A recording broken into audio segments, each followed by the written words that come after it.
दीपक, दीपक जरा देखना कौन आया।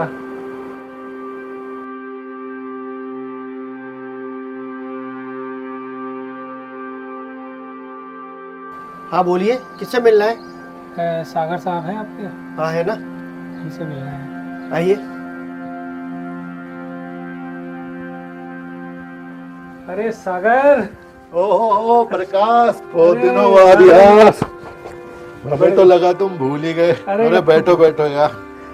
भूलने का तो प्रश्न ही नहीं उठता है मित्र। तुम्हारी याद तो सदैव हमारे जहन में मौजूद रहती है। बस यार बिटिया की शादी के सिलसिले में यही पास में आया था, तो ऐसा मौका थोड़ी गवा सकता था कि सागर से न मिले। तुरंत मिलने चला आया। देख 22 फरवरी को मेरी बच्ची की शादी है, जिसमें तुझे जरूर आना है।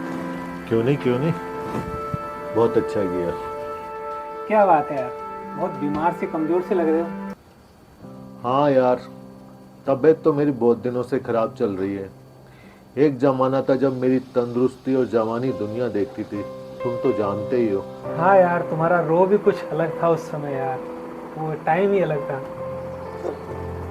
Thank you. ये क्या मित्र, सिर्फ एक कप? नहीं मित्र, डॉक्टर ने मेरी पसंद की सब चीजों पे पाबंदी लगा रखी है। मैंने इस जीवन को सफल बनाने के लिए क्या क्या नहीं किया। लोगों से मारपीट की, बेईमानी की। तुम मुझे समझाते रहे, लेकिन मुझे सद्बुद्धि नहीं आई। मैं इलाज करा करा के थक गया हूँ, लेकिन कोई फायदा नहीं हो रहा। क्या करूं यार मित्र, कुछ बता। छोड़ो यार मित्र, पुरानी बातों को याद करके क्या फायदा। जो हुआ सो हुआ, तुम उन्हें बदल तो नहीं सकते। किसी अच्छे डॉक्टर को दिखाओ और अपना इलाज कराओ, ताकि तुम जल्दी स्वस्थ हो जाओ। बहुत इलाज करा चुका हूँ मित्र, लेकिन कोई दवा काम नहीं करती। जाने अनजाने मैंने अपनी जवानी में कितने बुरे कर्म किए, उसी का फल भुगत रहा हूँ। एक पाप तो मैंने ऐसा किया जिसके बारे में तुम भी नहीं जानते हो। ऐसा कौन सा पाप किया था मित्र? एक बार मेरी उत्तराखंड में पोस्टिंग थी, वहाँ एक जने का एक्सीडेंट हो गया। ओह, पति पत्नी थे, उसकी पत्नी को बहुत ज़्यादा चोट लगी थी और पति को भी बहुत चोट लगी थी। वो मुझसे मदद मांगने आया। क्या तुमने मदद की मित्र? नहीं, मैंने उसकी मदद नहीं की। थोड़ी देर बाद वो पति भी बेहोश हो गया। फिर मैंने क्या किया पता है तुम्हें? क्या किया मित्र? मैंने उसकी बीवी के सारे गहने चुरा लिए। हैं? हाँ, और उसके पति के भी सारे पैसे चुरा लिए और वहाँ से चला आया।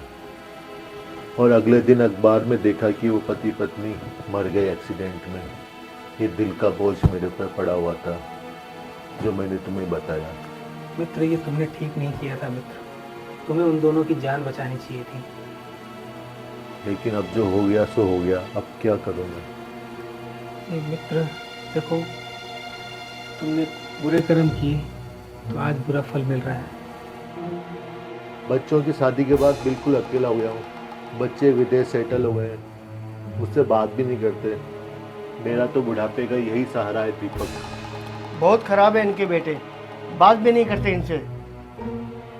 मैं जब फोन लगा के देता हूँ, मुश्किल से 1 मिनट भी बात नहीं करते। तो तुम विदेश क्यों नहीं चले जाते उनके पास? ना ये विदेश जाना चाहते हैं, ना वो यहाँ आना चाहते हैं।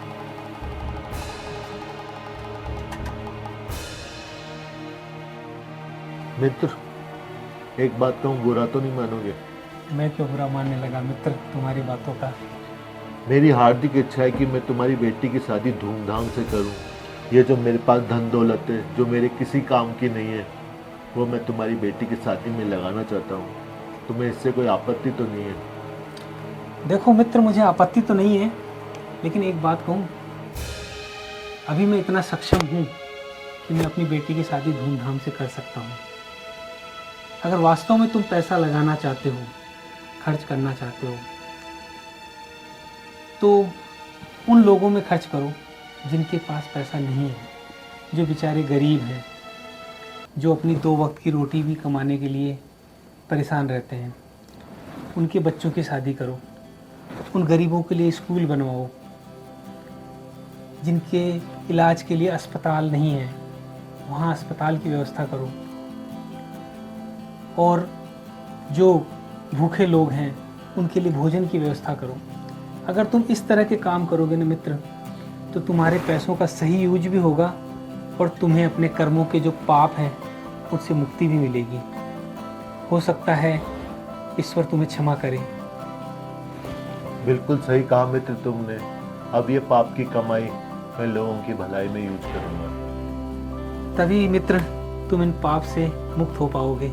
जो तुम्हारे ऊपर एक बोझ है, जो तुम्हारे मन में खटक रहा है, ये सब दूर हो जाएंगे मित्र। तुम इन पैसों को सही जगह लगाओ। बिल्कुल सही कहा तुमने, अब मैं ऐसा ही करूंगा। अच्छा मित्र, अब मैं चलता हूँ, मुझे आज्ञा दो। लेकिन मेरी बिटिया की शादी में ज़रूर आना मित्र। जरूर आऊंगा। फिर मिलेंगे मित्र।